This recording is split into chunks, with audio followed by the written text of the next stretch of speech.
Welcome to the Poetry Podcast with A, an Amber Michelle's work production. In this series, The Pop-Up, our mission is to pop up in the community to connect with writers, authors, and poets. Michael Smith, thank you so much for joining me today. On this series of my podcast, it's called The Pop-Up. So that means I pop up in the community and talk to writers. You're a writer that I have known for years now. And we're talking today because you're also an editor-in-chief of this new newspaper that we're going to dive into and talk about today.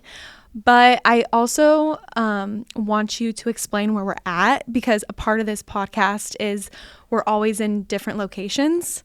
So if you could explain where you chose to do the podcast today. Absolutely. So you asked me to pick somewhere that I would feel really comfortable. Yeah. And which also, just side note, is like the smartest way to set up interviewing somebody because you put somebody in a place they're going to be a little freer. They're going to have a little more safety. I think that's great.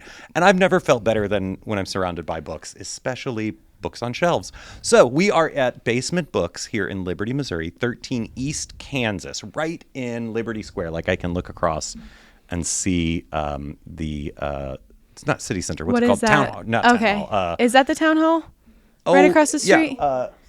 Courthouse. The courthouse. That's what they call it. I've never been in one of those before. Never been in a courthouse professionally.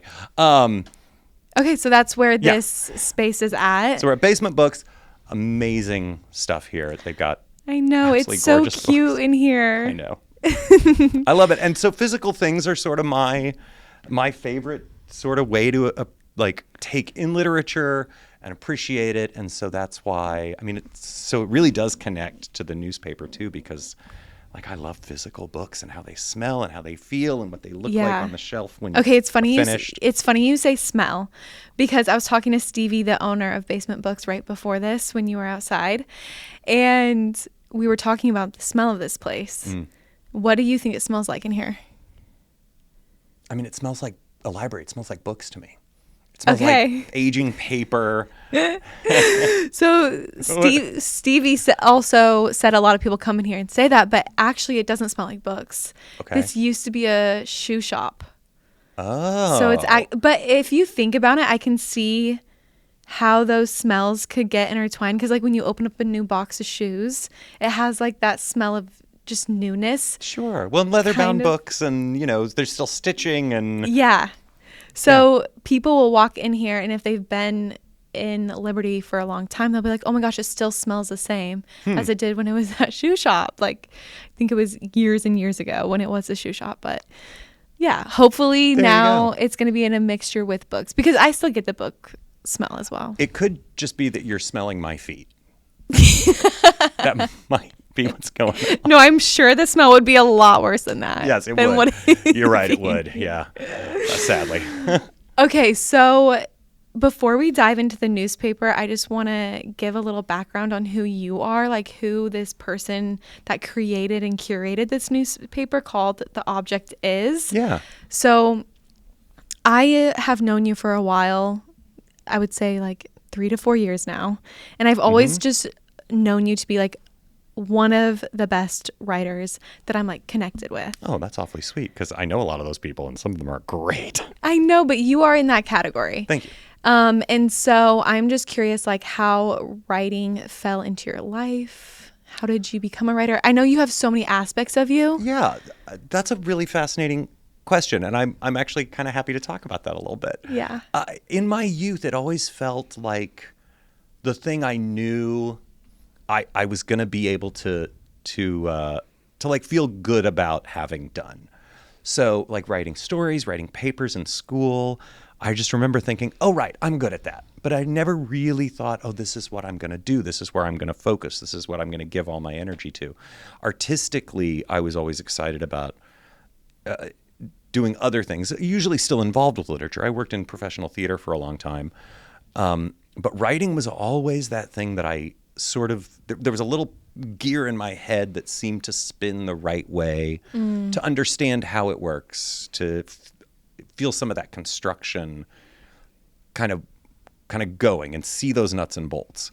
Did you write as a young I did. child? I had some stuff published when I was in middle school and high school, like, Oh, either that's in awesome. varying things. I had something published in the Star one time through a competition when I was in high school, like an essay writing competition.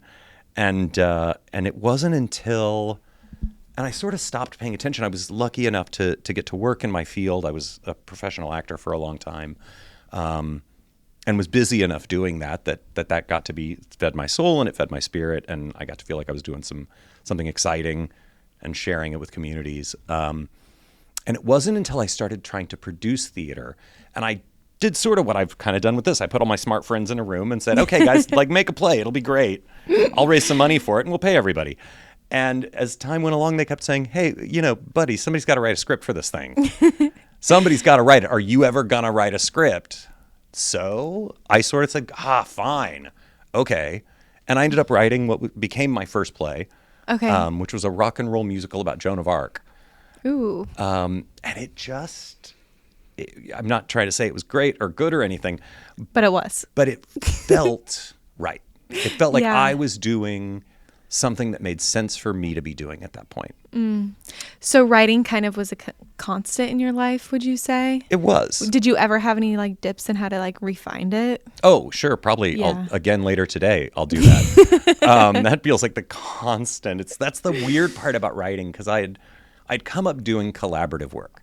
So there's a bunch of people in a room making a thing together. I love collaborative work too. Me too. But writing is such a solo effort most of the time. I mean, you can have contributors, you can have readers, you can have editors, you can even write alongside somebody, but there's so much of it that's just you and the paper. And that gets really daunting for me. It's really, I have a lot of bad tendencies that pop up when I'm working alone, that if I were working in a partnership, it's really easy to be like, oh, let's just make a decision really fast. Yeah. But Well, when how it's do just you me, it's hard. How do you combat those moments of When I do, because I don't always, when I feel like I've successfully combated them, it's a lot of what you hear. It's like those old adages are true. Just keep writing. yeah. Don't worry if it's good yet.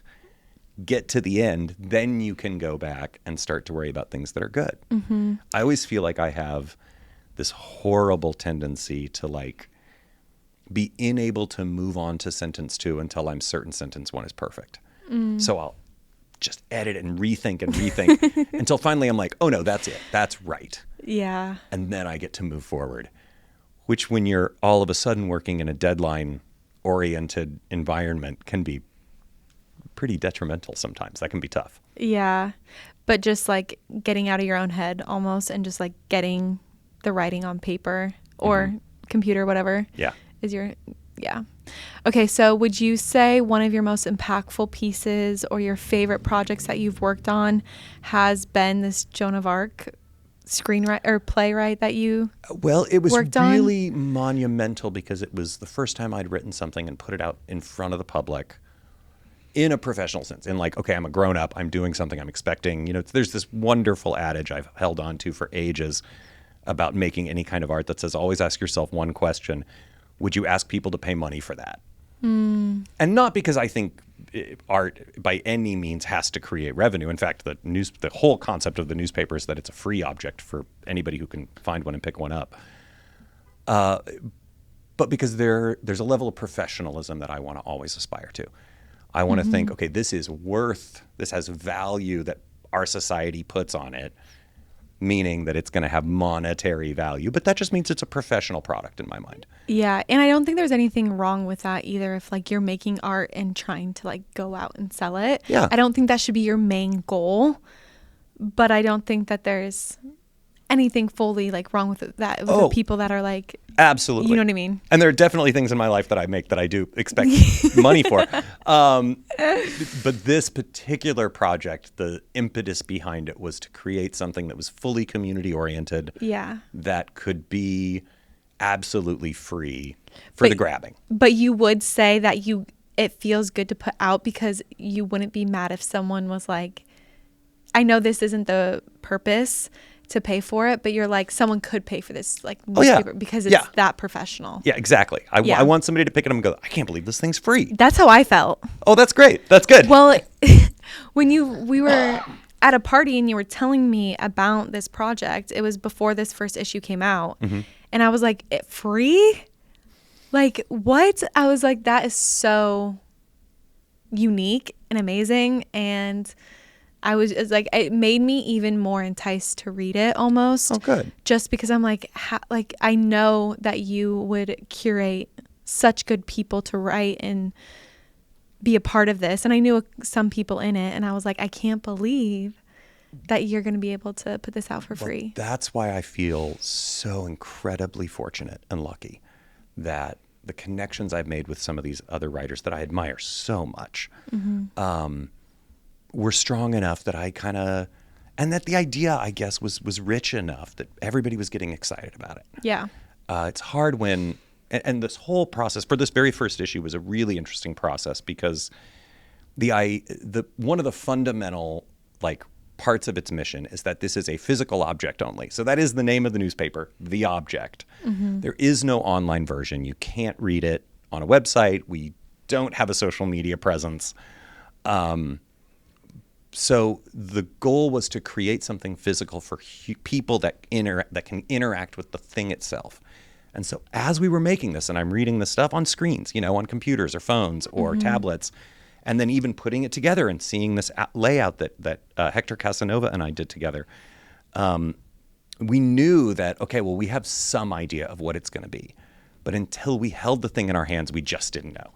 And now that we can, all of these light bulbs are going off like, oh, now I see what we can do. Oh, boy, for the next time I want to do this. Oh, now here's a path towards something really interesting that we never would have thought about if we were just looking at the thing as content or as words on a screen. It's words on a page that we're here to celebrate. Yeah, I love the title as well because since you can't get it anywhere else, it truly is an object.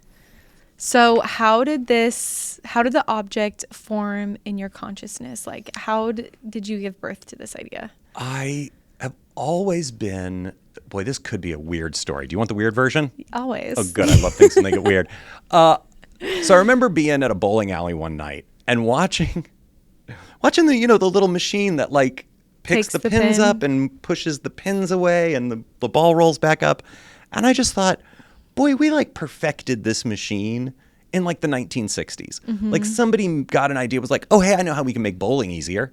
And so they made this little mechanism, and then we were just good with it. We're like, great, that's perfect. That mechanism works. And maybe there's been little tweaks, but nobody's ever thought, oh, well, now we need a digital version.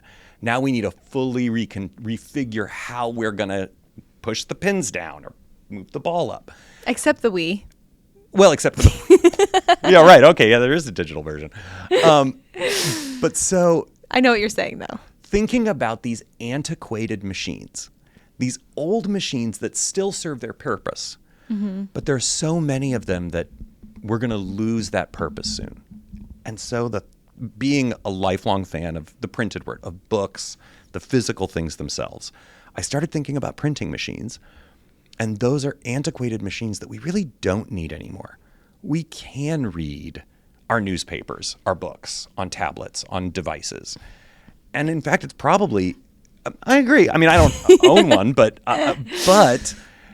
that's me because I grew up with books. I didn't grow up with tablets or smartphones. And then 2 generations from now, people are going to think, what did you guys ever mess with paper for? That's so wasteful. Look at all the trees you're killing. Yeah. And so we have these antiquated machines. We still have them. They're around. Many of them are in disrepair or misuse or disuse. And so while they're still here, I wanted to get a group of writers and artists together that could use that to say something about that medium itself. So that's why the tagline for the paper is Kansas City's living eulogy to the printed word, because they aren't dead yet. So I love while that they're title. here, I want to celebrate them.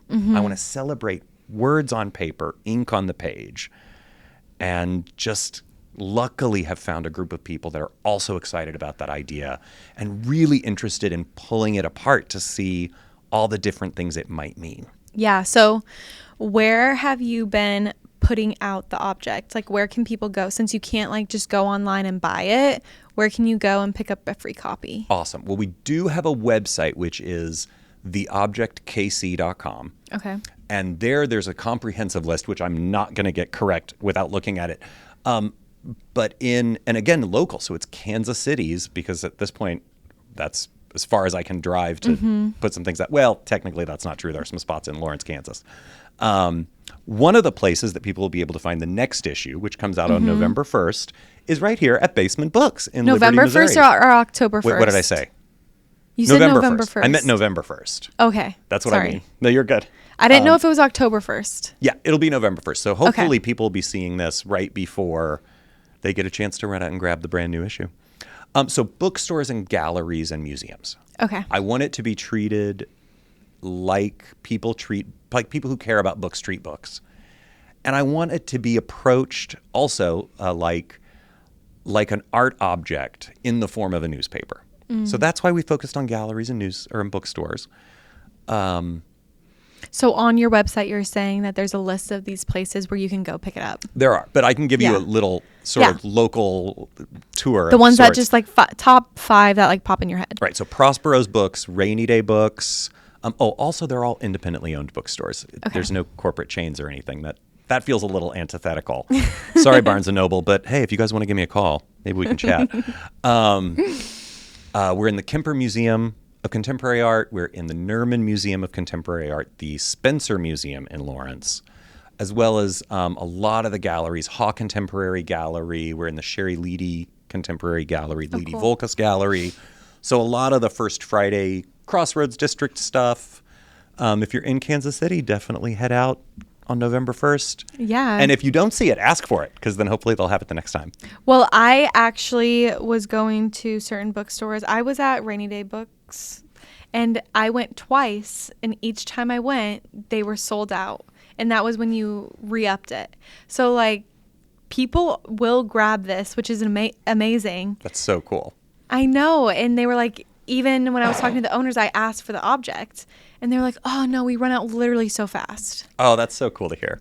I mean, first off, that's a little easy because it's free. It's so easy to just be like, hey, yeah, sure. I don't know, whatever.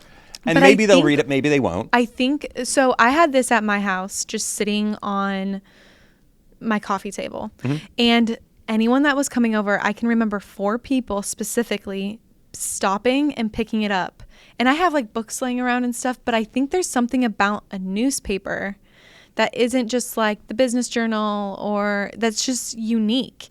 Newspapers are kind of unique now, especially the content that is within this. Like your first little tagline is like, wait, what? The Kansas City's eulogy to the printed word.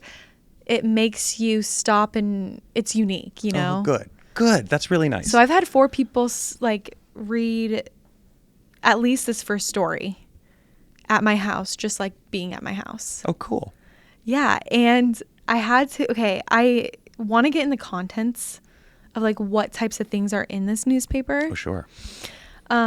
Because I've had a lot of questions on this first story of people asking me, like, is this the Ramirez bird myth confirmed? Mm-hmm.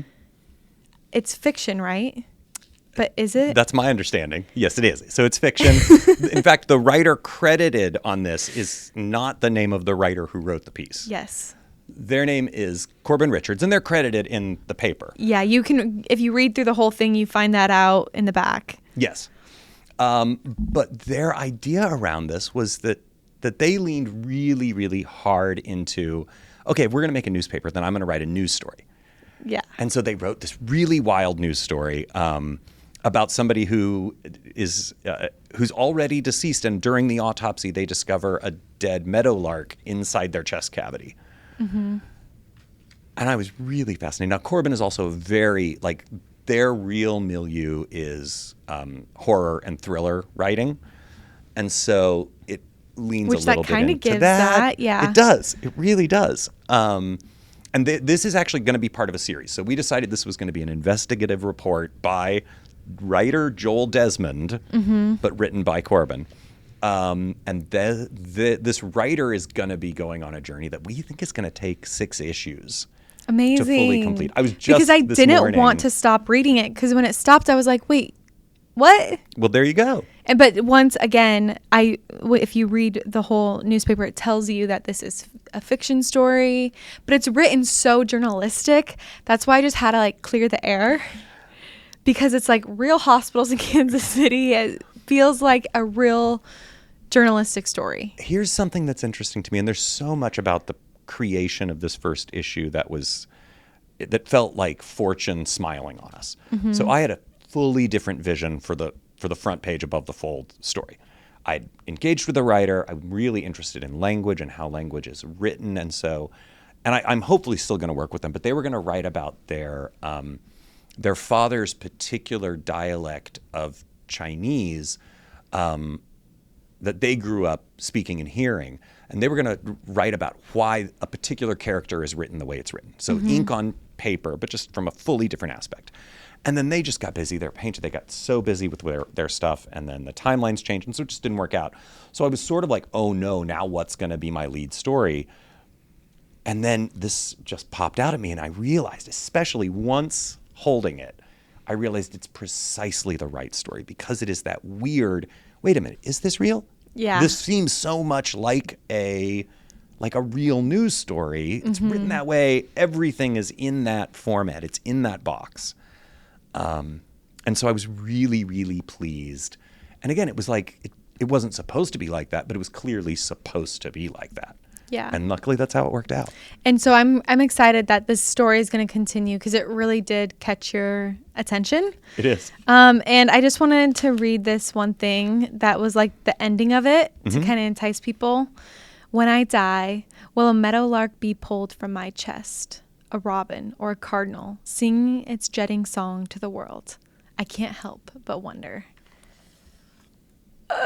It's just so enticing. I just can't wait to read the next. Good. Piece by Joel, There you aka go. Thanks, Joel. Corbin. Yeah. Okay, so we kind of got sidetracked there, but that did kind of give us a little scoop of like what's in this. There's definitely fiction, but what other elements can you tell us that are inside the object that people can go read this issue or futures to come issues? So there's a lot of poetry. A lot of these people that I admire are poets. There's a bunch of photography. I mean, so we also wanted to know what do normal newspapers have, and how are we gonna find someone that can curate a take on that particular sort of trope of newspapers. So there's an astrology column. There's a comic strip. There are puzzles. There's crosswords. There's a connections puzzle. There are a lot of the things that we know people expect out of a newspaper, and we wanted to give them that, but allow it the freedom to be this version of it, and then to hopefully grow in a way that's going to be really intriguing and really individualistic. Yeah. One of the other rules, that I gave all of the creators, like I feel like I'm so fortunate. I was talking about how lucky I am to have these people around me making this amazing thing amazing. The mission that I gave everybody was that, like, their one rule was no journalism allowed. So this isn't meant to be current events. This isn't supposed to be news. This is taking the form of a newspaper and hopefully making something that if somebody finds it 20 years from now is still going to have a similar impact. It's not going to feel, 20 years ago, I guess I know what they were talking about. Hopefully we've created something that will still have the same kind of impact no matter when somebody finds it, because it's not tied to here and now today. Yeah, it like almost has that book feel, like that it can sit on the shelf forever. Good. Yeah. Okay, so there's also different aspects in here that were really unique for a newspaper. I thought that beyond poetry, because you don't necessarily see poetry a ton in newspapers. Do you see poetry in newspapers? Every once in a while, there'll be a little sidebar in the Sunday Okay, section. but this It's is like somebody wrote a full-on haiku. story. Like your Sunday haiku. Yeah. Okay. But there's also sections of like playwrights. There are, yeah. Which was really unique. I was really excited about that. There's so much about, again, that's the pulling apart about ink on paper and all the different things it can mean. So having worked in theater for so long, I knew that there was an element of words on paper that means something from a playwright to an actor or a playwright to a director that the actual audience of the play never sees. And so David Wayne Reed is the person who printed the script, and we're going to be printing actually a couple more very shorter but really interesting scripts from him in the next issue as well. He's a playwright, he's a director, he's an actor, and so poet. Yeah, I mean, he does kind of everything. Bon vivant, as they say. So he was really excited to sort of showcase that, to pull that sort of veneer away and let the audience see the parts that they wouldn't normally.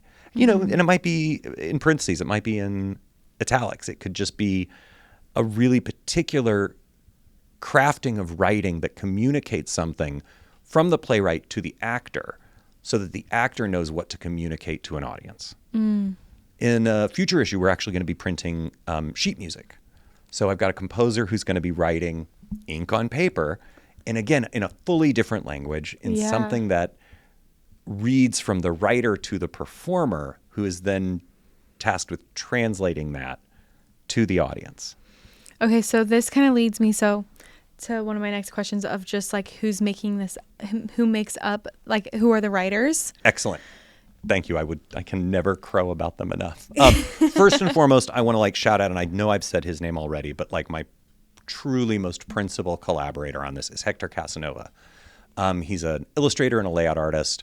I didn't even know at the time when I asked him to do the layout on this that he did the layout for the Kansas City Star for like 15 years. Wow. He's just one of my favorite people. It is so professional. That makes so much sense. It really does. So like when I asked him, I was kind of crossing my fingers. I was like, hey, I just like hanging out with you, and I know you're a brilliant artist. I feel like it'll be prettier if you help me with this. Totally. And he said, well, you know, I used to do the layout for the Star for 15 years. It's like, oh no, I'm asking the right guy then, aren't I? He said, yeah, absolutely, I'll do it. So I'm so fortunate for him. He also did some illustrations for the first issue as well, and I think is going to be able to contribute a couple more for the future issues. The comic strip is by an artist named Lauren Lee, who just graduated with her degree from Parsons in New York. She is going to be continuing. There's another story that's going to be continuing on. She's got this wonderful the serial Starman? comic. Yeah, Starman is the name of it. Okay. And then there are, oh gosh, I probably shouldn't even try to do it in alphabetical order, but. I was just going to say like an overview of like the types of people. Oh, okay. Because I know there's a lot of people. There's like 15 maybe, or 12. Yeah. It's like probably, I think 8 to 10. Okay. For this one, but there's going to be more for the next one too. So that's what I was curious of, just like, are these going to be the same writers in every issue? For the most part. Okay, but you might have some splash new people in, and if someone can't, for whatever reason, make one issue, someone new might be in. Exactly. Okay. So we're going to continue to have poets, artists, writers, playwrights, composers. I'm excited by anybody who like part of their craft is like either putting a pen on paper or typing words that end up on paper. So if it involves that, it aligns with that mission. And the cool thing for me is that after the very first meeting where I sort of like laid out that mission, no journalism, no current events, but other than that, kind of open your heart up and what do you want to put on paper that you can share? And the great thing is realizing that while I provided the mission for the paper, the vision of this paper is everybody, all these creators' individual visions, looking wherever they're looking combined. And that's why I feel lucky, because if I had tried to do this alone, it'd have been about 1/10 as interesting as it is in my mind. Well, also like that is going back to like the origin of newspapers is a collection of writers. But it does have this feeling, even though it is so unique with the poetry, the playwright, it still has their own unique things that tie back to an original newspaper. So it still gives you a feeling of like you're reading it. Like you said, the crossword puzzle, and there's like a little memorial section that I thought was super beautiful. Like usually in a newspaper, you see like, you really called out the memorial section in this because of who you were highlighting. It sounded like such a profound person in Kansas City. Yeah. But also like the comic, like that's everyone's favorite piece. Like you still have traditional pieces in here. I want there to be enough comfort in its familiarity. In the fiction journalism. Yeah. You're not, I think there's something inviting about that. So I think that the more familiar it seems, the more freedom you have to start to explore and get weird. Yeah, so like that's probably why it was important to you to keep it some traditional aspects, because it's nice to have boundaries for a creative too.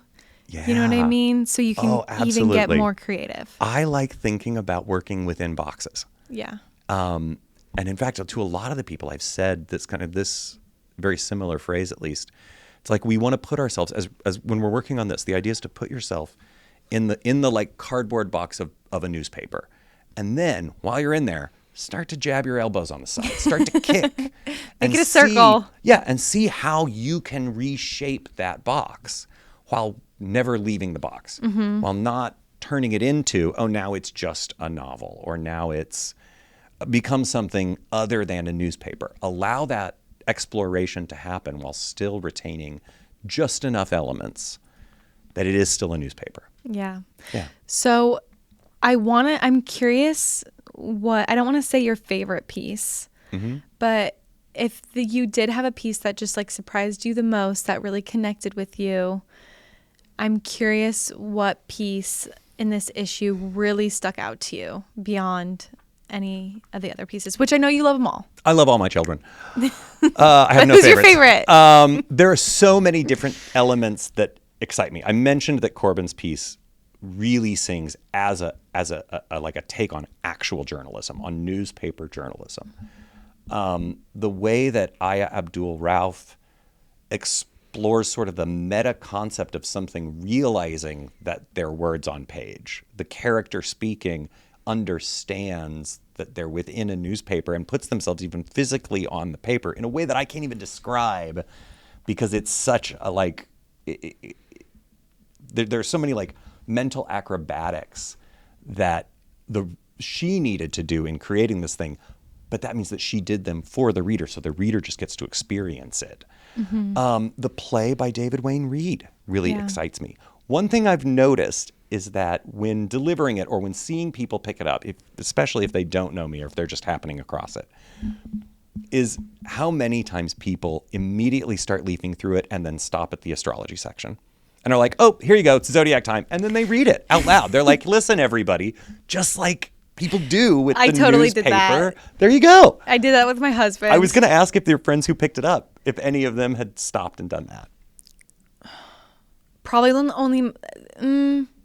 no, because we were doing things. They stopped and read this first piece only. Oh, okay. Just because it was like on the table, it was like they didn't, I don't think they actually went through it completely, but I did that. That's cool. That's the piece I read out loud to someone.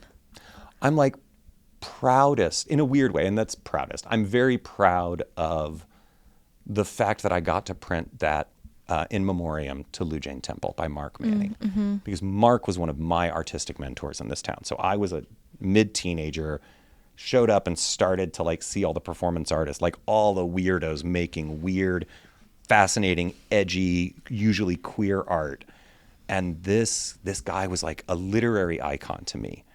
And so the fact that now I had the opportunity to like commission him to write something that I was able to compensate him for and to show to the city, that's one of the things that I'm incredibly proud of. Like, if there's nothing else that this paper did, it gave me that feeling of, oh, good, I elevated this person that I know without whose influence I wouldn't have become somebody who became. That sounded like a time with Lou. Oh, who he writes about. I was just a little after part of her time. Okay. But yes. So like if you can't Sounded find a crazy. copy of The Object to read this particular story, ask around Kansas City. The They'll name know. Lou Jane Temple not only still rings out, but should continue to for generations. Yeah. Because her presence and her work and her mentorship allowed a new generation, probably more than one, to become real artists, to become real mentors. And I know that I am the beneficiary of that cascade. Yeah. That was such a beautiful section. It was fun reading about that time of Kansas City, because what was that, the 1980s 80s and 90s? and 90s? Yeah. It's cool for me because I knew most of the people in the story too, even just sort of by happenstance. But So you didn't necessarily say your favorite piece, but that's no, okay. I'm not going to say I can't say that. I don't have one.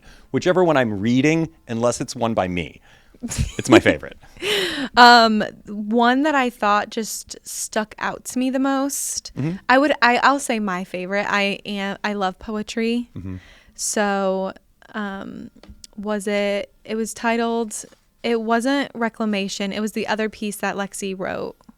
Oh, sure. Yeah, Dickens. we can look at it right here. Yeah, that piece, I would have to say, okay, that spoke to me the most because especially in a newspaper, you don't really get to find that big of a poetry piece. Yeah, that's true. So that was just like, whoa. And just seeing it in black and white.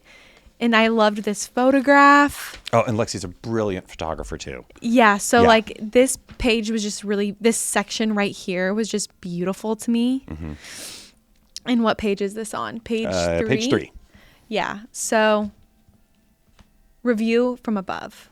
So that was the title of this poetry piece. And she actually read this piece at my book launch party. Oh, did she? Yeah. Oh my God, I love that So connection. That's so wonderful. I got to read it and I'd be like, I've heard this before.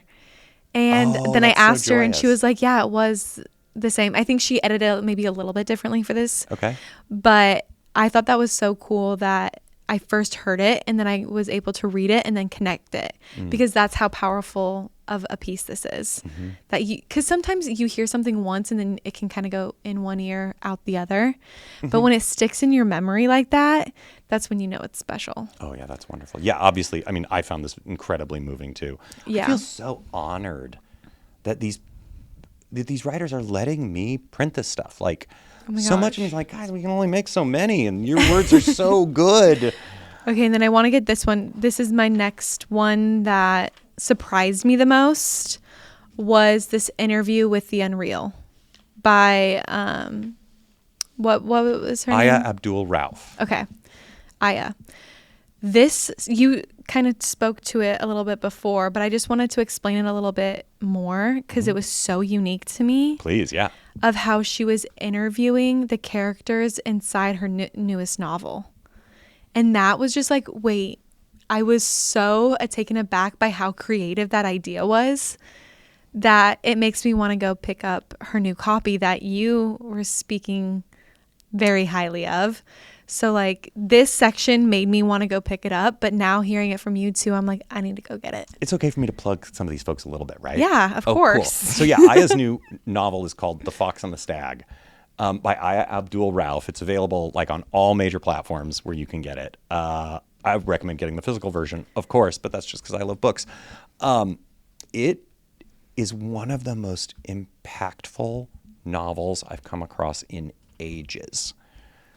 We were talking about this earlier. I'm kind of struggling to know how I'm going to talk to Aya about my feelings about it.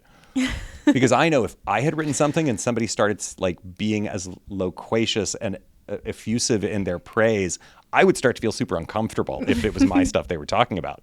So I don't know how to temper that the next time I talk to Aya about this thing because it is so fascinating and so incredibly accomplished as a novel, as a constructor of sentences, as somebody who's cutting every little thing that doesn't matter out of a paragraph so that every paragraph can matter as much as it should. It blows me away. I wish that in this, the book was in here, like the title of the book. Is it? It's right here just at the very, very bottom. Oh, okay. But at this point, when available summer 2024. Okay, we sorry. had to go to print, She we did didn't have know it. exactly what her release date was, and Okay. it had to shift a little bit. So, and that's another problem with like, well, we've got a deadline and the printer has a deadline. And then the crazy thing is that I have to get this shipped from France. That's so cool, though. Yeah, but it's like, come on, America. Can't we print things as cheap as France, please? I mean, I think it makes it just feel that much fancier. It you is. know? It's There's a little something exotic. like Exotique or whatever. I don't know how you say that in French. The one thing that stood out to me in this section of the interview with the Unreal, I wrote it down. She wrote, "It's hard for us to remember a story that's finished until people start reading it." That was such a beautiful piece or a beautiful line that she had in here, because sometimes, like, let's just take example for like my book. I can't even remember the contents in it. So it's like it comes alive when people read it. You know what I mean? You forget what you write and then put it out there, but it takes the readers. You know what I'm saying? That's what you're talking about is, I think, one of not just the central tenets of the concept of the object, but one of mine as a creator, an artist in general, which is that the meaning that a piece of art has is only there if the person who's viewing the art puts it there. That you can put as much meaning into a painting or a film or a poem as you want, but it's the reader's job to find it and make it mean something to them. Yeah. So to me, it's always been this cycle between the creator and the viewer. You know, whether it's painting, play, song, architecture. Yeah. It's the meaning is the job. Like, you can put whatever you want in there, but it's the job of the viewer, of the reader, to infuse it with meaning for them. Mm-hmm. And so that means a lot. That's another way to say that to some degree. Yeah. But I think that that's really special and easy to forget when you're a creator. It's easy to think like, well, no, I already made this thing. I'm brilliant. I did it. And everything in there that's special about it is mine. Yeah. But it's always a dialogue. And without something, one of the things I work with kids a lot, and one of the things in talking about art that I always ask them is like, so if a painter paints a painting, but they put it in a closet and nobody sees it, does that painting do its job? The answer is no. It's that person who sees the painting and gives it the time to create their own meaning out of that work. Yeah. Regardless of what the artist's intentions were. I always say that about film too. Like, you can make the best video in the world, but if you don't know how to distribute it, then does it exist? You know what I mean? Yeah. But so I just wanted to call out that section, because that would have been, again, that piece by Lexi, the poetry piece, Review from Above, was my favorite, but my most surprising and like shocked piece was the interview with the Unreal. Nice. That I thought. So I thought that would be fun to share with you. That's really great. Pieces. Oh yeah, no, I'm really thrilled by that. I love to hear what people are excited about within this. I'm sure you hear that everyone has their own favorite spot. You know what I mean? And as I've been lucky enough to read this now in 2 formats, between reading it, God, hundreds of times it seems like, on my phone or tablet, just as we're getting it all correct. And then to actually be able to live with this physical form and, you know, like drink my coffee while reading my paper, you know, stuff like that. There's so many, it's like each time I come across something, it means something new to me, or I can get something different out of it. Vanessa Arico has a number of poems in here that kind of meld the difference between poem and story, or recollection, or dream memory. And they're all this fascinating kind of way that she weaves language and fancy and sort of like brutality together to make something I think she beautiful. had my favorite photography piece. Oh yeah? When she covered up her face. Oh, that was so great, wasn't it? And like, it's all different. It's like kind of like different squares when she's kind of doing this. Like, I thought that was probably the most artistic piece of photography in here. That really stuck out to me. So I was going to mention that. But I also want to ask you, I did laugh out loud, like actually laughed out loud at one point reading this. God, I hope it was at a joke. I'm sure.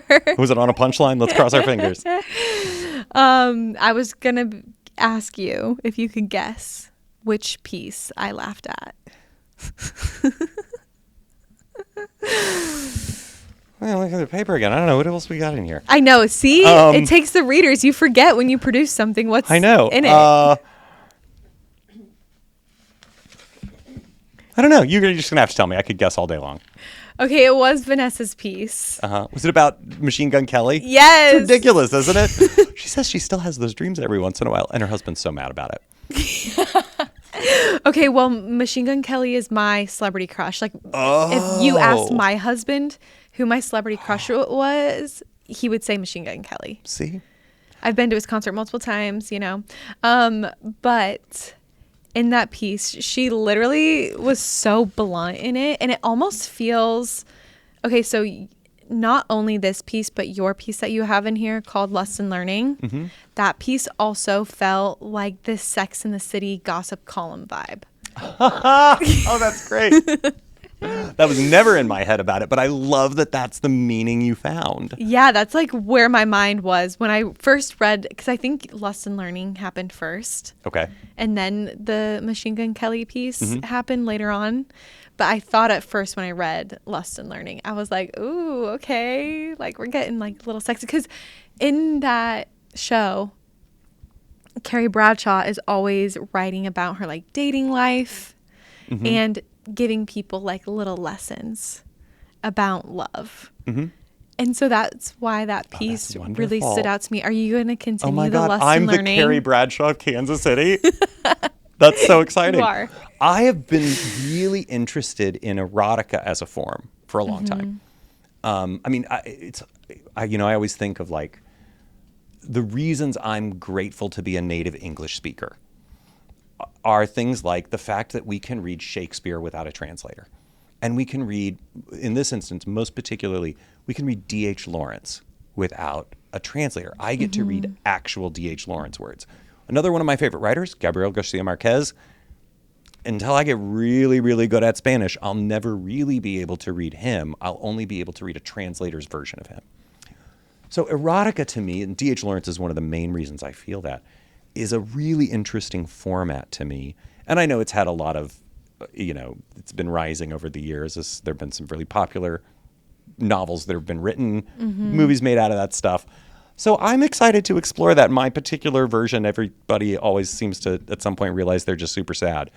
Yeah. But sometimes that's part of eroticism. So Okay, so now that this first issue is out, mm-hmm. what would you say was like the most challenging piece putting this together? Like we're kind of talking about all these like great aspects of it. Like as editor-in-chief, what does it take? Like what is a challenge that you have to overcome by putting this out? Boy, there were so many. And yet it all still felt really easy. Okay. Like it felt like nothing was unsurmountable. The immediate thing I thought of when you said challenges is the fact that in France they print in a different format. So we like built the entire newspaper and then realized, oh, our dimensions are wrong. So we had to absolutely rebuild from scratch the entire newspaper. But now we know, and that's going to be easy. Yeah. So that's part of it. Getting it in places where people were going to encounter it is always interesting. And again, luckily, it's that the names on the staff, some of them ring out well enough that they're like, well, then yeah, we'll put it out. Yeah. I mean, I remember, one of the places that we're at is the American Jazz Museum, and one of our contributors, Camry Ivory, like I literally was talking to the woman who curates the front of the house, and as she's looking through it, she saw Camry's picture and goes, oh yeah, okay, we'll take it. I was like, wow, Camry just made my day. That's excellent. Yeah. Okay, so just kind of like the aspect of like actually getting it printed, you would say, was the biggest? Yeah, most certainly. Thinking that, I mean, my first thought was, it'll be easy. I'll just go somewhere where they have a printing press. There aren't any left in Kansas City. That's wild. All of the printing presses that were once here have been sold and either parted out. USA Today bought most of them and moved them to Columbia, where they print nearly everything for the state and then ship it to all the places. Now, I could be incorrect. Those are the stories I've been hearing through all the independent newspapers I went to, thinking, hey guys, how do you print your stuff? Can we rent some printer time? Because that used to be what you could do. Yeah, that was kind of a nightmare. And then I ended up having to go all the way to France. How did you find this place in France? Just on Google? Yeah, through Google search. Print your own newspaper. And then scrolling until I found a place was like, I can afford that one. Oh, and look, it isn't going to take 6 months to get to me. That's amazing, though, that you were able to find that. Oh, I know. Everything in this feels like all the right puzzle pieces fell into place. Yeah. So now that it's here and it's an object that you can put into your hands, what has been the most rewarding part of it? now that you can like actually feel it? I mean, we've heard so many great comments from people who've appreciated the work, like the content. I'm not going to name drop, but some like luminaries in the art world, some gallery owners. I've heard phrases like, "Oh, thank God, finally some good writing in this town." Totally. Which, boy, does that make my heart happy, because I agree with them. I'm a fan of all of these writers. But strangely enough, though, here's what, and there's sort of a call to arms for this in my Welcome to the Object column. But the absolute best feedback I've gotten so far was somebody sent me a picture of them having completed the crossword puzzle where they had just written butts in all of the squares. They didn't try to, they just wrote butts the whole way through. And it made me so very happy. I've been saying the whole time that there's one part of the newspaper experience is that it is disposable. We're supposed to dispose of it. You're supposed to recycle it. And what do we do with our newspapers? Well, we might line our bird cages with them. We might use them to start a fire in our fireplace. We might wrap our fish and chips in it. That makes me sad because it's so beautiful. Yeah, but if somebody does that, I hope they send me a picture of it. I'll print it. Promise. Promise. If somebody does a normal newspaper thing with their newspaper, that's what they're for. And so sure, somebody might decide to frame it and put it on the wall.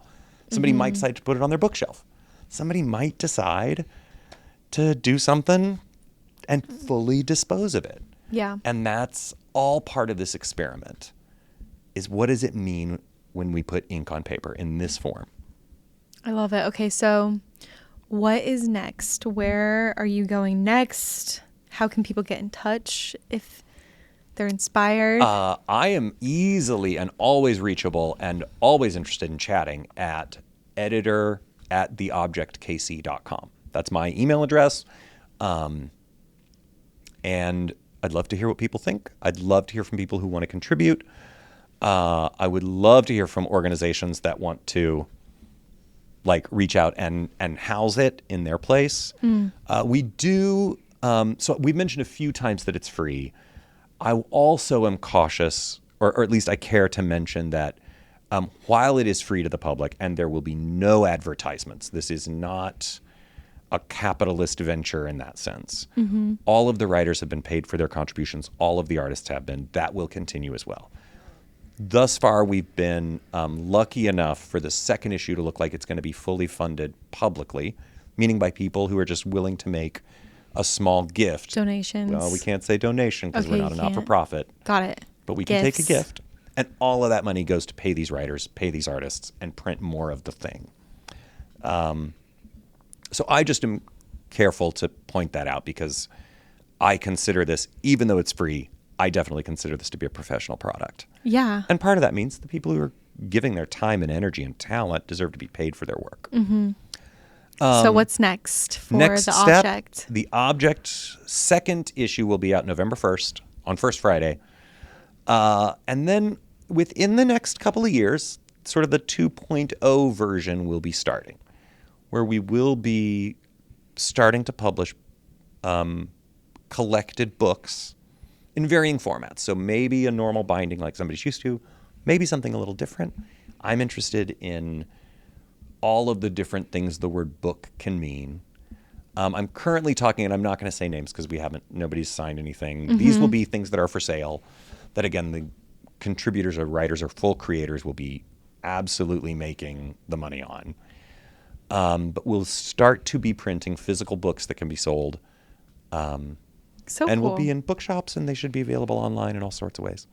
And who knows, maybe we'll make some T-shirts. You want a T-shirt? Would you wear a T-shirt? Oh, yeah, of course. That big, beautiful scripted O on the front or something. I love it. Okay, thank you so much for talking about the object, getting to know you and a little bit more about this project. Well, I like talking to you so much that whether you put a mic in front of me or not, I'm always happy to say yes to it. Okay, well, thank you again so much. I'm going to give you a hug. Oh, yeah, absolutely. Let's do it. That was awesome. Oh, thank you so much, Amber. That was so fun. Thank you for tuning in to this week's episode. Leave me a review on your favorite listening channel, Spotify, Apple, or YouTube. I'd love to hear from you. Always with love, A.